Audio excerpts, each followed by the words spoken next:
ایک سندھ کے اندر اس نے ایک میجر نے قتل کر دیا تھا کچھ شہریوں کا، اس نے اس قتل کو تسلیم کرتے ہوئے اس میجر کو سزائے موت دی۔ یا اس سے جو پاکستان آرمی کی شان میں جتنے نعرے اور ناچ گانے ہوئے تھے پورے پاکستان میں کہ واہ واہ واہ واہ یہ جنرل واقعی میں مرد ہے جنرل۔ لیکن آپ دیکھیں نا اقبال حیدر صاحب، یہ تو اس آج میں ہمارے یہاں یہ ہے کہ نہیں سر، یہ کسی بھی یعنی کہ یہ پی این ایس کا واقعہ ہوا کراچی میں، نہ ایئر فورس کے چیف کو ڈسمس کیا، نہ نیول چیف کو ڈسمس کیا، نہ کمانڈر کو ڈسمس کیا، نہ ان کو گرفتار کیا، نہ پروسیکیوٹ کیا۔ نیچرلی ہم پھر سمجھنے میں مجبور ہیں کہ افواج پاکستان اس میں شامل تھیں جو کہ پی این ایس میں یہ سانحہ کراچی میں ہوا تھا۔ مجبور ہم یہ کہنا ہے، ہم فوج کی بیشنگ نہیں چاہتے، ہمیں فوج سے پیار ہے، لیکن فوج بھی یہ سیکریٹ کرنے کی اور چھپانے کی پالیسی سے دستبردار ہو جائے۔ معذرت چاہتا ہوں، یہ تو مائنڈ سیٹ آپ کہتے ہیں کہ چینج ہونا چاہیے، لیکن دیکھیے فوج نے اپنے آپ کو سبمٹ تو کیا۔ نیشنل اسمبلی میں جو جوائنٹ سیشن تھا ان کیمرہ، وہاں بڑی لمبی چوڑی سٹنگ ہوئی، تو اس کے بعد کمیشن بنا، آج بھی آیا ایس پی آر کہتی ہے جی کمیشن بنائیں۔ تو اس میں آپ یہ تو ہوگی نا عسکری اداروں کا مسئلہ، یہ کیا وجہ ہے کہ حکومت جو ہے اس کو قانون جو ہے اب آسماں جہانگیر صاحبہ نے سپریم کورٹ بار ایسوسیشن میں بھی کہا کہ قانونی طور پہ سپریم کورٹ میں جا کہا کہ یہ ان سے پوچھنا چاہیے تھا چیف جسٹس سے، تو یہ تو معاملہ ایسا ہے جس کا تعلق ہماری حکومت سے بھی ہے کہ وہ کمزوری دکھا رہی ہے۔ دیکھیے ایک لفظ ہے کہ انسلٹنگ انٹیلیجنس آف ادرس۔ حکومت نے ایک بڑی چالاکی کا نمونہ پیش کیا کہ انہوں نے ایسا کمیشن بنا دیا ایبٹ آباد کے لیے واقعے کے اوپر جو کہ کبھی عمل پیرا نہ ہو سکے، جان بوجھ کے کیا گیا تھا۔ انہیں اچھی طرح سے معلوم تھا کہ consent of the chief justice of Pakistan is a precondition for appointment of any جج ان دا ایڈمنسٹریٹو جاب اور انویسٹیگیٹو جاب۔ تو انہیں معلوم تھا یہ بات، انہوں نے جان کے کیا، انہیں پوچھا بھی نہیں، فخر الدین جی ابراہیم سے پوچھا بھی نہیں، جان بوجھ کے نہیں کیا، تاکہ ان کی نیت ہی یہ تھی کہ یہ کمیشن نہ بنے گا نہ کام نہیں کر سکے۔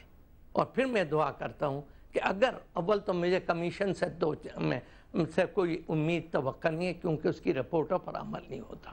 سلیم شہزاد کا کیس لے لیں، ہمارے آئی ایس آئی کے لوگوں نے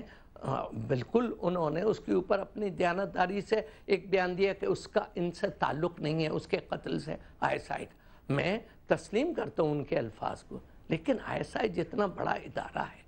اس پر لازم ہے کہ وہ یہ بھی تو انویسٹیگیٹ کر کے بتا دے کہ سلیم شہزاد کو آخر قتل کس نے کیا۔ آپ نے نہیں کیا، ہم آپ کے الفاظ کو تسلیم کرتے ہیں، لیکن پھر کس نے کیا یہ تو بتا دو میرے دوست۔ پاکستان کے عوام بے چین ہیں۔ آپ یہ کہہ رہے ہیں کہ اکاؤنٹیبلٹی ہونی چاہیے، اور یہ اکاؤنٹیبلٹی اور 100% ہونی چاہیے، اور they should volunteer to be accountable۔ اب دیکھیے لیکن ایک طرف یہ ہے، دوسری طرف یہ ہے کہ اس وقت پی پی پی کی حکومت ہے، اور بینظیر بھٹو صاحبہ کی شہادت کی جو یو این کی رپورٹ ہے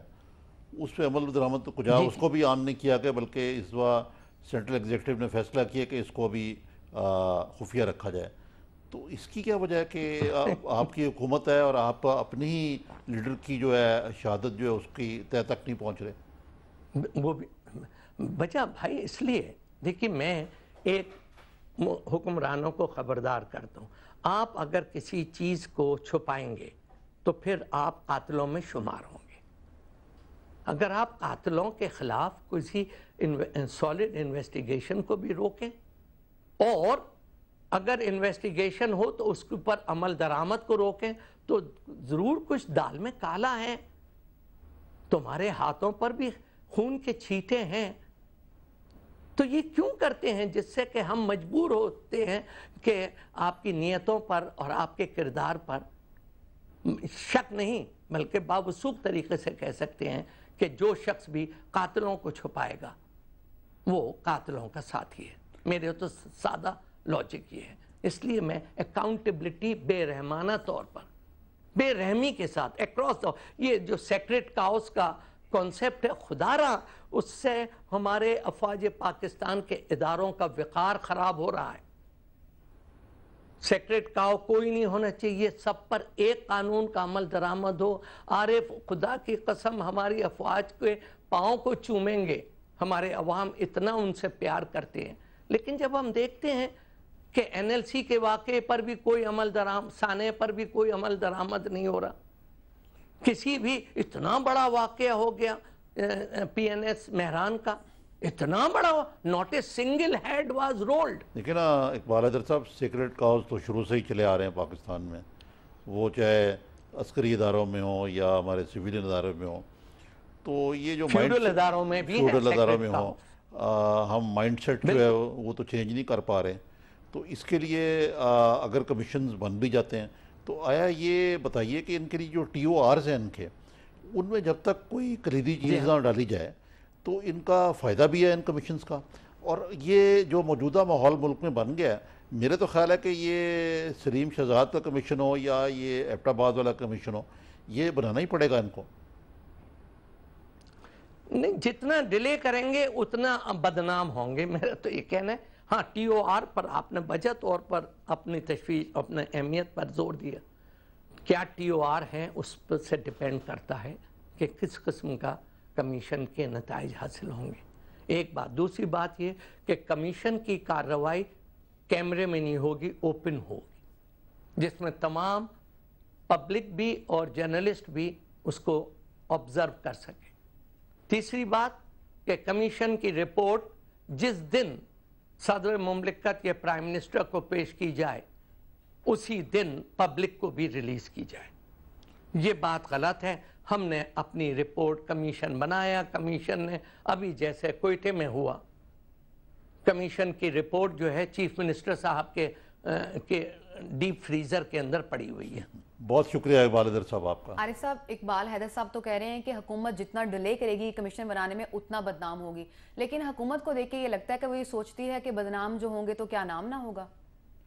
نہیں، حکومت کے جو مسلطیں وہ اقبال حیدر صاحب نے بھی آپ کو بیان کی اور وہ نظر بھی یہی آتا ہے، اور وہ ماضی کے جو صورتحال ہے اس سے کچھ سبق سیکھتے ہیں، چاہے وہ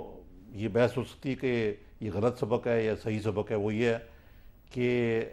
اگر آپ ان کو چھیڑیں گے تو کوئی ایسا واقعہ نہ ہو جائے کہ ان کو چلتا کر دیا جائے۔ مثلاً یہ ہے کہ مشرف صاحب نے کارگل کے بعد نواز شریف صاحب کا تیا پانچا کر دیا۔ اب بھی صورتحال جو ہے بڑی نازک ہے، اگرچہ کیانی صاحب جو ہیں انہوں نے بڑی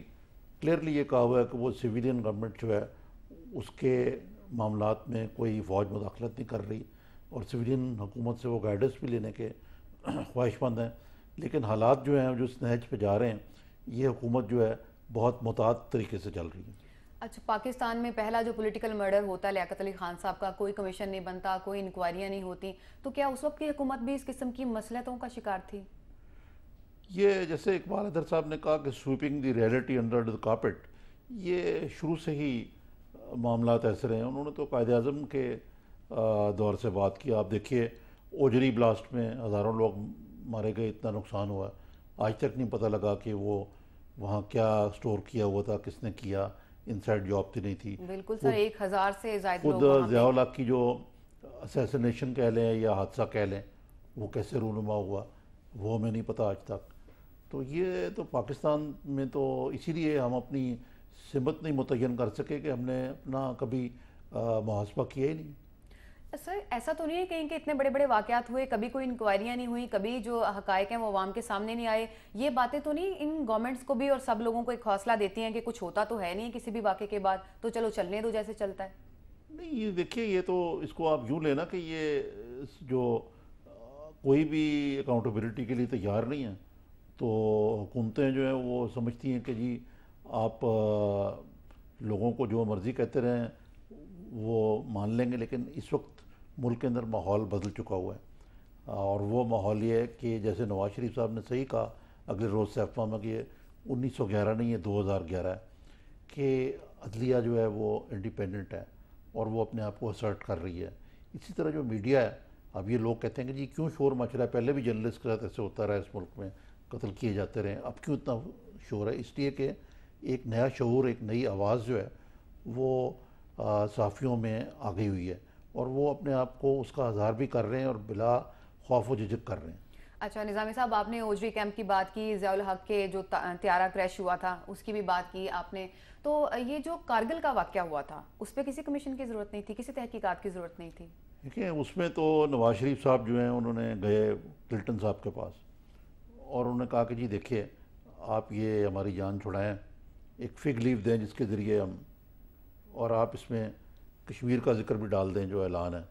انہوں نے کہا میں الگ بات کرنا چاہتا ہوں، کیونکہ اگر ایسا نہ کیا تو مشرف میری چھٹی کرا دے گا، اور مشرف نے واقعی ان کی چھٹی کرا بھی دی۔ تو اس کے بعد جب وہ مشرف صاحب کی حکومت آئی تو انہوں نے ریجنل اسٹڈیز کی ہیڈ تھی شیریں مزاری، ان سے کتاب لکھوائی، کارگل میتھ اینڈ ریالٹی ہے اس کا نام تھا، جس میں ظاہر کیا گیا کہ جو کارگل آپریشن تھی یہ تو بہت بڑی فتح تھی، اور اگر نواز شریف جو ہے وہ سیز فائر نہ کرتا کلنٹن کے پاس جا کے تو کشمیر میں مل جانا تھا۔ تو یعنی نہ صرف کمیشن نہیں بنایا گیا، قوم کی آنکھوں میں دھول جھونکی گئی۔ اچھا اس کا مطلب یہ کہ جو چند ایک رپورٹس یا جو حقائق سامنے آتے ہیں اس کو بھی اس حد تک انفلوئنس کیا جاتا ہے، مسخ کر کے پیش کیا جاتا ہے؟ نہیں، یہ تو رپورٹ نہیں تھی، یہ تو ایک کتاب تھی جو کہ ایک سرکاری ادارے کی طرف سے لکھوائی گئی تھی وائٹ واش کرنے کے لیے اپنی کوتاہیوں کو۔ آپ دیکھیے ہمارے ملک میں کیا ہے، 65 کی وار ہمیں پتہ لگا بہت بڑی ہماری فتح ہے انڈیا کے، بعد میں پتہ لگا کہ اس میں کیا کیا معاملات جو تھے۔ 71 میں آدھا ملک کھو دیا، اس کا جو حال ہے وہ آپ کو معلوم ہی ہے۔ تو یہ ایک بنیادی ہماری یہ ایک بہت بڑی، جس کو انگریزی میں کہتے ہیں یعنی کہ بیماری یا میلیز ہے۔ عارف صاحب یہ تو وہ بڑے بڑے واقعات ہیں جن پر کمیشن بننے چاہیے تھے اور نہیں بنے، اس کے علاوہ بھی بہت سے واقعات ہوتے رہتے ہیں جن کی کبھی تحقیقات سامنے نہیں آتی۔ اگر ہم ان کی بات کریں گے تو ہمارا وقت کم پڑ جائے گا کیونکہ پروگرام کا وقت ختم ہوا چاہتا ہے۔ ناظرین، ہمارے ملک میں جتنے بھی بڑے واقعات ہوئے ان پر تحقیقات کا حال تو آپ نے دیکھ ہی لیا، لیکن پھر بھی ہم یہ امید کرتے ہیں کہ حالیہ جو بھی واقعات ہوئے ہیں ان پر کمیشن بھی بنیں گے اور حقائق بھی عوام کے سامنے آئیں گے۔ زیر بحث میں آج کے لیے اتنا ہی، اگلے ہفتے تک کے لیے اجازت دیجیے، اللہ حافظ۔